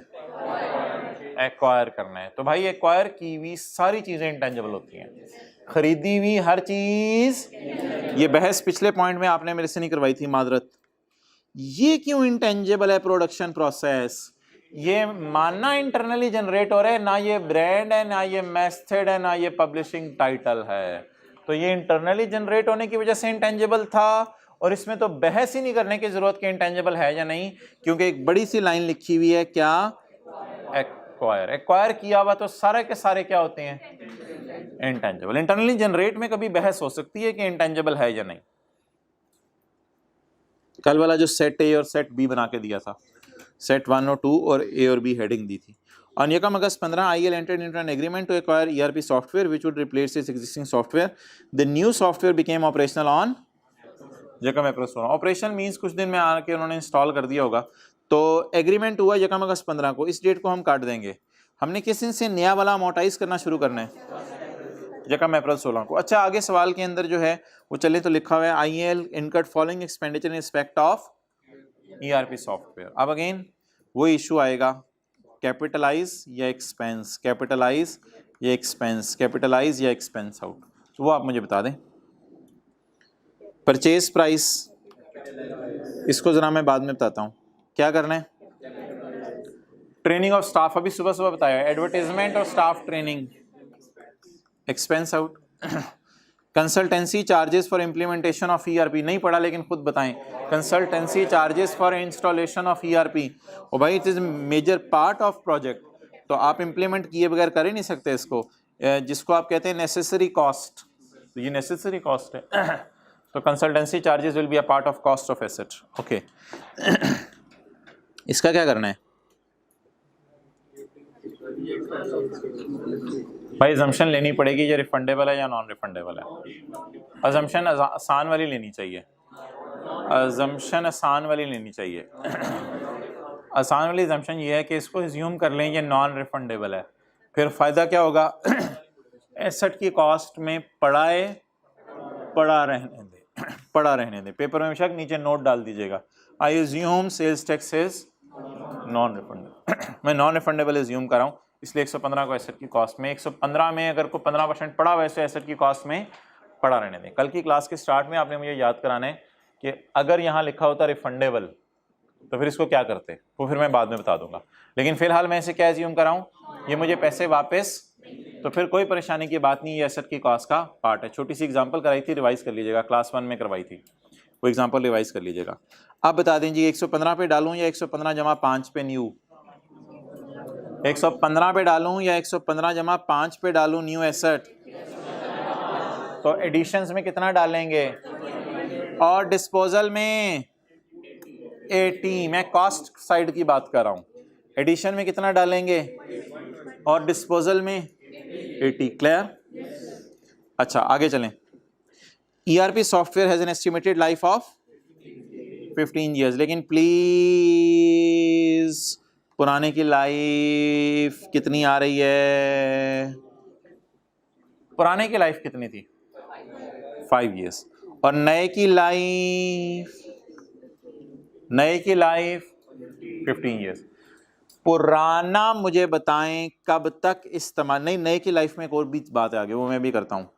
पुराना मुझे बताएं कब तक इस्तेमाल होता रहा होगा? The existing software has become redundant and is of no use for the company.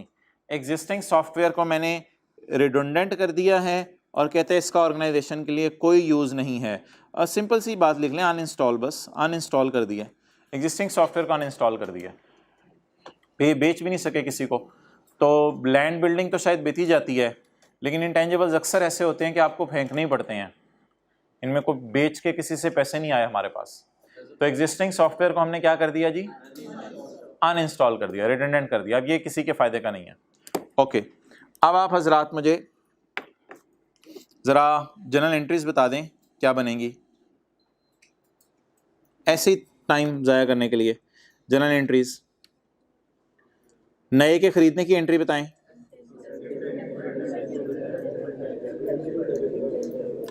Software कौन सा वाला? न्यू वाला, डेबिट और एक्सपेंस डेबिट, कैश क्रेडिट।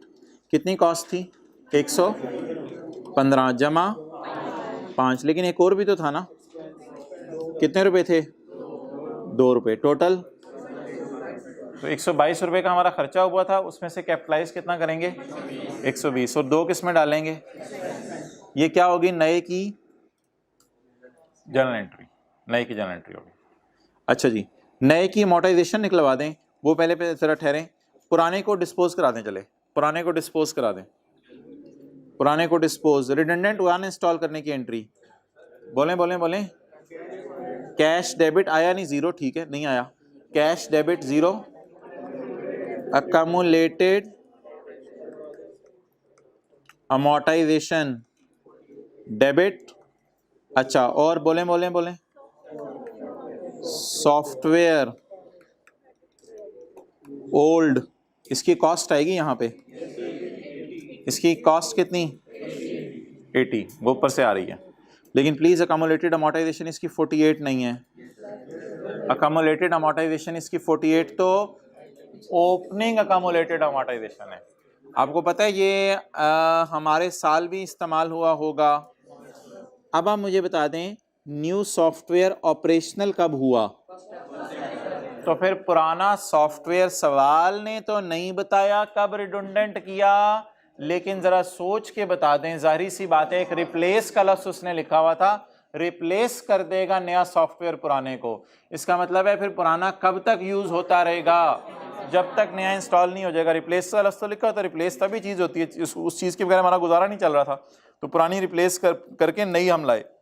तो इसका मतलब है लिखा तो नहीं हुआ सवाल में, लेकिन नेचुरल सी बात है कि जगह में अप्रैल को अगर नया ऑपरेशनल हो गया तो पुराना कब तक इस्तेमाल होता रहा, 31 मार्च 2016 तक। जिन्होंने टैक्स पढ़ा हुआ है तो फौरन बताएंगे 9 महीने इस्तेमाल हुआ है, जुलाई, अगस्त, सितंबर, अक्टूबर, नवंबर, दिसंबर, जनवरी, फरवरी, मार्च। बहरहाल टैक्स नहीं भी पढ़ा हुआ, 30/16 हमारा ईयर एंड है, तो फिर इसका मतलब है 9 मंथ्स ये एसेट इस्तेमाल हुआ है हमारा। जब ये एसेट 9 मंथ्स इस्तेमाल हुआ है पुराना, तो 9 मंथ्स अमोर्टाइज हुआ होगा हमारे साल। इंशाल्लाह उसकी अमोर्टाइजेशन भी हम शो करेंगे। लेकिन मुझे बता दें, जिस दिन मैं इसको रिडंडेंट या अनइंस्टॉल कराऊंगा उस दिन अकमुलेटेड अमोर्टाइजेशन में इसकी 48 वाली अमोर्टाइजेशन पड़ी होगी या हमारे साल वाली भी पड़ी होगी। हमारे साल वाली जरा मुझे साइड पे निकलवा दें। कॉस्ट कितनी है 80। ये फैक्टर कितने अरसे की डिडक्शन देगा, 1 साल की। ये फैक्टर कितने अरसे की डिडक्शन देगा, 1 साल की।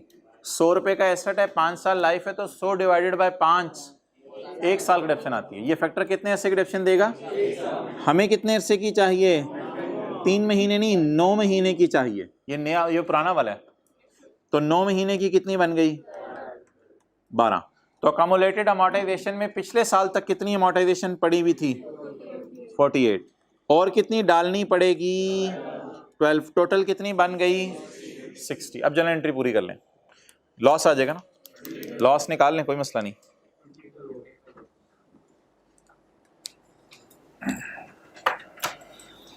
ये एंट्रीज तो ऐसी पता नहीं टाइम ज़ाया करने के लिए हम कर रहे हैं, वैसे ज़रूरत नहीं थी इनकी। 60 हो गया। कैश कितना आया, 0। P&L डेबिट साइड पे बैलेंसिंग आएगा, क्रेडिट साइड पे, डेबिट साइड पे जो आता है उसे क्या कहते हैं, लॉस कहते हैं। ठीक है जी। अमोर्टाइजेशन की दोनों की इकट्ठी एंट्री कर लें, अलग अलग कर लें, मैं इकट्ठे कर रहा हूँ बस, दोनों की इकट्ठी एंट्री कर देते हैं। अमोर्टाइजेशन डालनी है साल की, क्या एंट्री बनेगी जी, अमोर्टाइजेशन डेबिट, अकमुलेटेड अमोर्टाइजेशन। शुक्र है ओल्ड की निकली पड़ी है 12, शुक्र है ओल्ड की 12 निकली पड़ी है, ये ओल्ड की हो गई। अब किसकी निकालनी है, न्यू की। न्यू में जरा आइएगा, जो मैं हाईलाइट कर रहा हूं सिर्फ वो देखिएगा।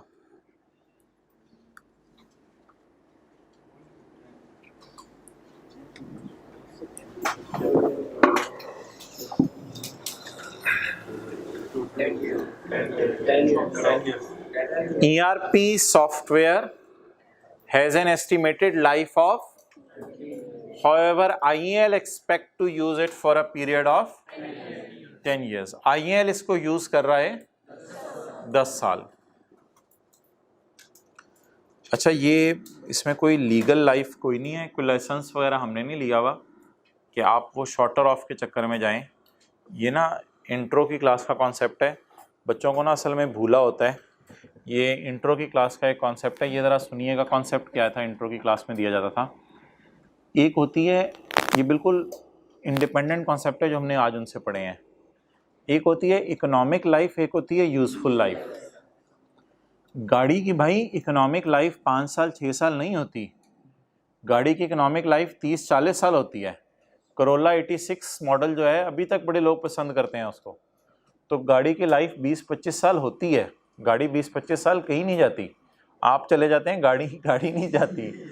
तो गाड़ी, अच्छा गाड़ी की इकोनॉमिक लाइफ होती है 20-25 साल, लेकिन कंपनीज अपने एम्प्लॉयज़ को जो गाड़ियाँ देते हैं तो कंपनीज आमतौर पे ना 4-5 साल बाद गाड़ी चेंज कर देते हैं।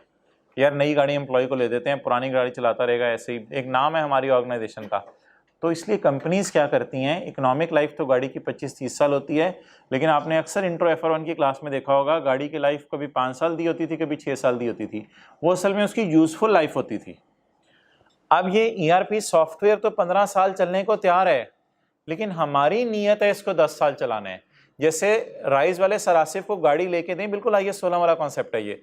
राइज वाले सरासिफ को गाड़ी लेके दें, अब उस गाड़ी की उम्र 25-30-40 साल होगी, लेकिन राइज वाले ने सोचेंगे यार हम इसको कितने अरसे पे डेप्रिशिएट करें। और ये चीज़ें आपको प्रैक्टिकली आएंगी जब आप किसी जगह जाएंगे ऑडिट करने, तो वहाँ पे आपको देखना पड़ेगा इसकी लाइफ इन्होंने क्या ली है। तो वहाँ आप अक्सर देखेंगे लोग गाड़ियों की लाइफ से 4-5 साल लेते हैं।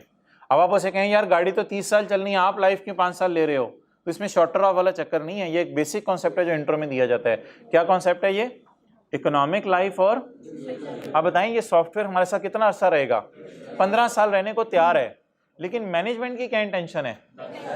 तो बस ठीक है, फिर इसको कितने सालों में डिप्रिशिएट कर दें। जैसे गाड़ी ने 30-40 साल हमारे साथ रहना है, लेकिन हम उसको फिर भी क्यों 5-6 साल पर डिप्रिशिएट करते हैं? क्योंकि 5-6 साल बाद हमने उसको बदल देना है।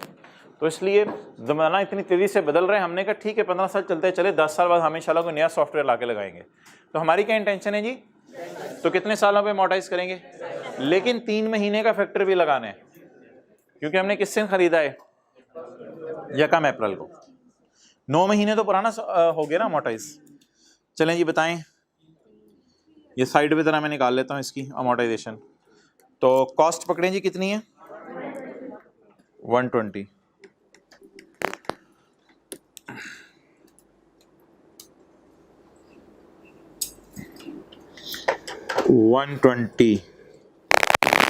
Divided by